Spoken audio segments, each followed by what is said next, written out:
அழியாது நெஞ்ச சோர்வடைந்த போது ஒரு துணையா வந்த ஒளி நீ.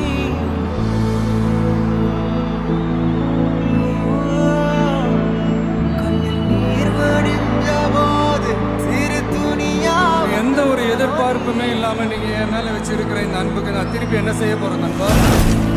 கடைசியாக ஒரு குட்டி சின்ன நம்பிக்கை ஊட்ட